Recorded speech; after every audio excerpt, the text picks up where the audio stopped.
네, 이제 1946년에 등장한 밀워키 브레이스라는 거를 소개를 시켜드릴 건데, 이 밀워키 보조기 같은 경우는 척추 후만증이나 측만증을 치료하기 위해 만들어졌고, 그리고 요거는 23시간 동안 착용을 했을 때 효과가 있다고 알려진 보조기예요. 근데 여기서 효과가 있다는 거는 교정각이 잘 들어가서 각도를 개선을 성공을 했냐? 요건 아니에요. 각도가 악화되지 않았다.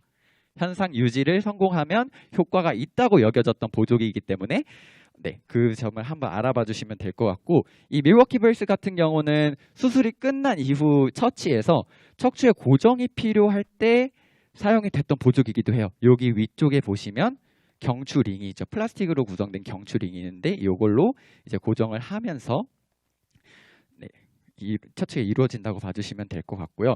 요거 마찬가지로 이제 밀워키 브레이스에 대한 연구나 이런 거를 조금 찾아봤을 때 효과는 분명히 이제 있다고는 해요. 아까 말씀드렸던 각도가 악화되지 않았다는 거.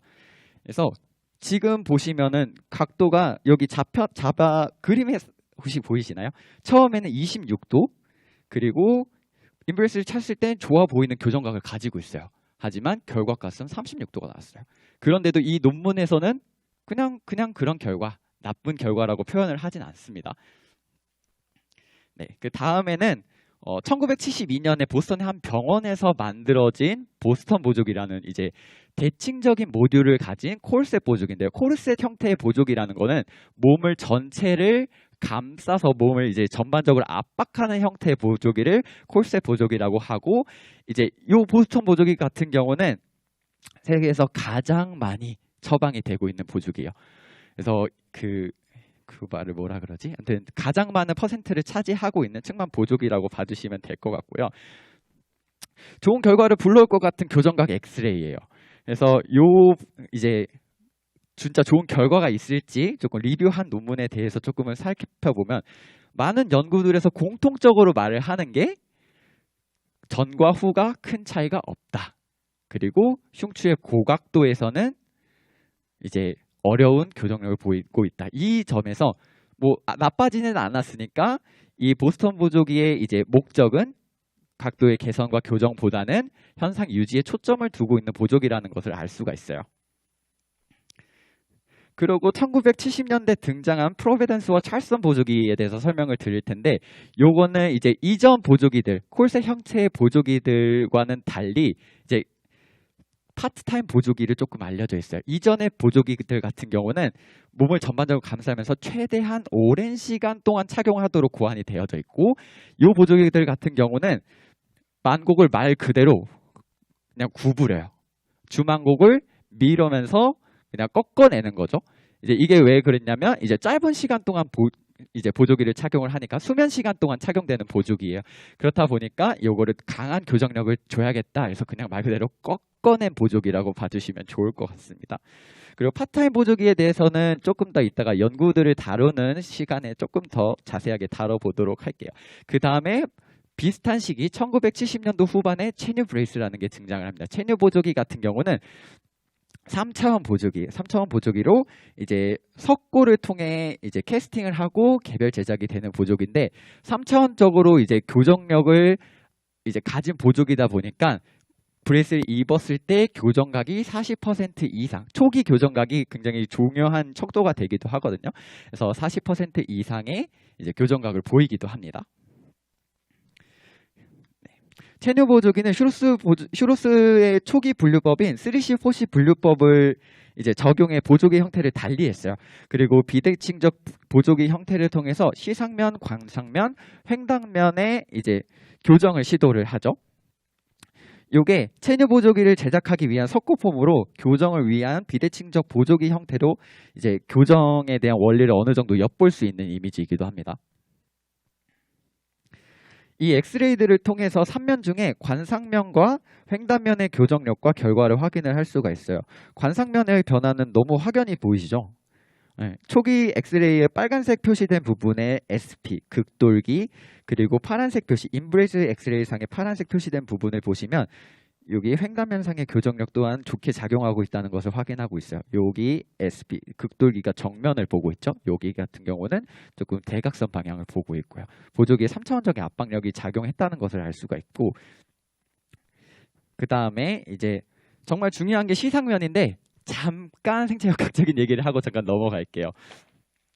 그 다음에 1925년부터 많은 연구들이 척추 측만은 시상면의 정렬이 무너지면서부터 시작이 됐다고 얘기를 하고 있어. 이게 그 논문들이고, 그리고 그냥 옆에서 휘고, 그리고 회전 변형이 일어나기 전부터 이제 플랫백 현상이 이어지는 게 조금 더 많았다, 이런 식의 내용이고, 그 내용과 같이 여기 논문들을 같이 봐주시면 좋을 것 같아요. 그다음에 요게 이제 그러니까 겐징겐 보조기를 만들 때 신체 스캔한 거의 스캔본이고요. 그리고 요거는 포메트릭, 아까 그 빛을 쏴서 이제 체형을 분석을 해서 만곡도 어느 정도 확인할 수 있는 포메트릭이라는 장비에서 확인할 수 있는 이제 여기 시상면의 프로파일이에요.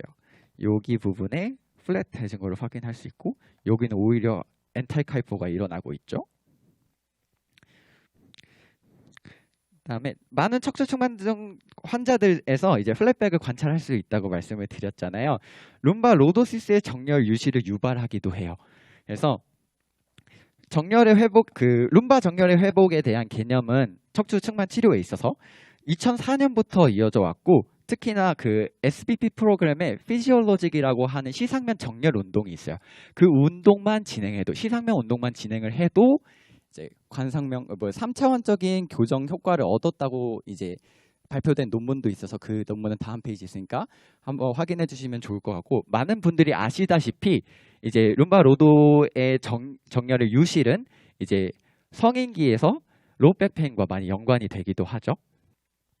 아까 말씀드렸던 피지올로직에 대한 논문들이고, 척추 측만의 치료에 있어서 시상면 정렬에 대한 중요성이 언급된 논문들이니까 한 번씩 참고해 주시면 좋을 것 같습니다.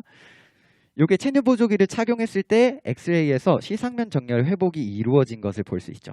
이렇게 시상면, 관상면, 횡단 현상의 교정이 이루어져야 좋은 결과를 얻을 수 있고, 이러한 보조기가 진정한 3차원 보조기라고 할 수 있겠습니다. 그리고 석고를 캐스팅하여 보조기가 제작이 됐던 체류 보조기는 2000년대 초반에 여기 캣캠시스 이제 컴퓨터로 이용해서 보다 정교하게 교정력을 추구하면서 변화를 한번 맞게 돼요. 그 큰 변화 중에 한 가지가 바로 조금 체뉴 스타일 브레이스가 조금 파생이 됐다는 건데요. 첫 번째로는 위고 시스템 체뉴 브레이스예요. 그러니까 이따가 설명하실지는 모르겠는데, 이제 닥터 체뉴, 그리고 3대 슈로스인 닥터 와이스, 그리고 BSPTS라고 하는 특화 운동 중에 한 가지인 BSPTS 마늘 윌고가 같이 협업을 하던 게 체뉴 브레이스였는데, 모종의 이유로 이제 찢어지게 되고, 이제 그 중에 마늘 윌고가 만든 게 윌고 시스템 체뉴 브레이스예요. 그래서 이 윌고 시스템 체뉴 브레이스는 해부학적 접근보다는 생체역학에 조금 더 초점을 만든 보조기라서 요거는 조금 분류법이 조금 많은 이제 보조기이기도 해요. 그리고 체뉴 보조기에서 파생된 보조기인 만큼 시상면 정렬에도 신경을 쓰고 있는데, 플랫백에까지 영향을 줄 수 있도록 디자인이 되고 있어요. 이쪽에 스터넘을 조금 밀어서 소라식 하이포를 만들겠다는 그런 형태를 띠고 있고요. 그 다음이 겐징겐 브레이스예요.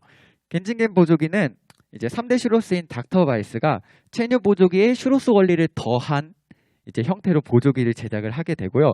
더 작고 가볍고 착용자 친화적으로 조금 만들어진 보조기라고 할 수 있습니다. 슈로스 원리가 그대로 들어간 만큼 슈로스 분류법이 활용이 되는데, 이렇게 7가지 분류법에 따라서 이렇게 크게 세 가지의 형태가 만들어져요.